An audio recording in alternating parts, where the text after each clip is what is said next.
गांव की रातें हमेशा सन्नाटे में डूबी रहती थी, लेकिन उस दिन कुछ अजीब था।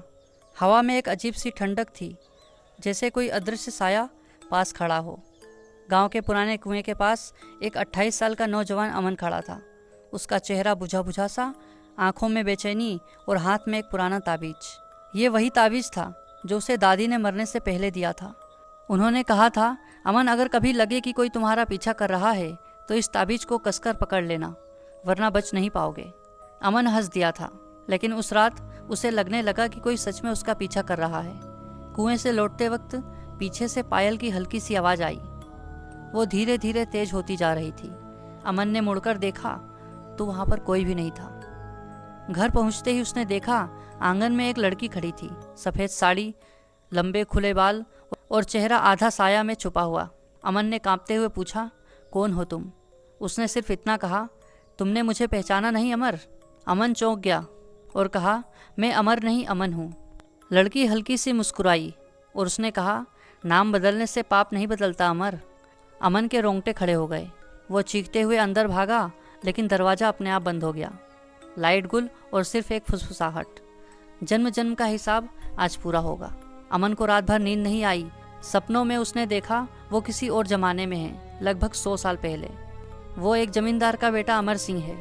गांव में एक गरीब लड़की थी, गौरी, सुंदर भोली, लेकिन अमर सिंह के लिए सिर्फ एक खिलौना। अमर ने उसे धोखा दिया, शादी का झांसा देकर उसकी इज्जत लूट ली। जब वो रोती बिलखती उसकी चौखट पर आई तो उसने गांव के लोगों के सामने उसे बदनाम कर दिया।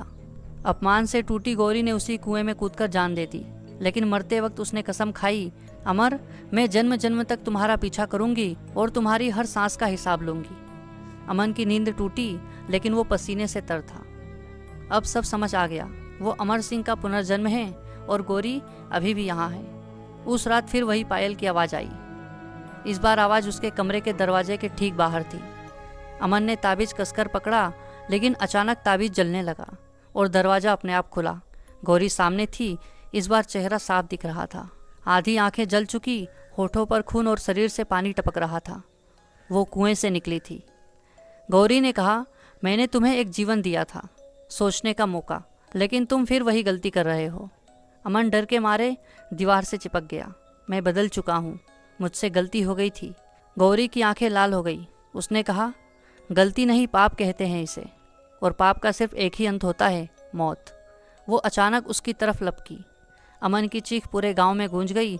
सुबह लोगों ने देखा अमन का शव उसी पुराने कुएं में तैर रहा था, हाथ में वही ताबीज जो अब राख बन चुका था। कहते हैं इंसान चाहे कितने भी जन्म ले, अगर किसी का दिल तोड़कर उसकी आत्मा को चोट पहुंचाकर जिए तो वो आत्मा तब तक पीछा करती है जब तक हिसाब पूरा ना हो जाए। शायद अगला नंबर आपका हो। अगर ये कहानी आपको पसंद आई हो तो वीडियो को लाइक करें और चैनल को सब्सक्राइब करें।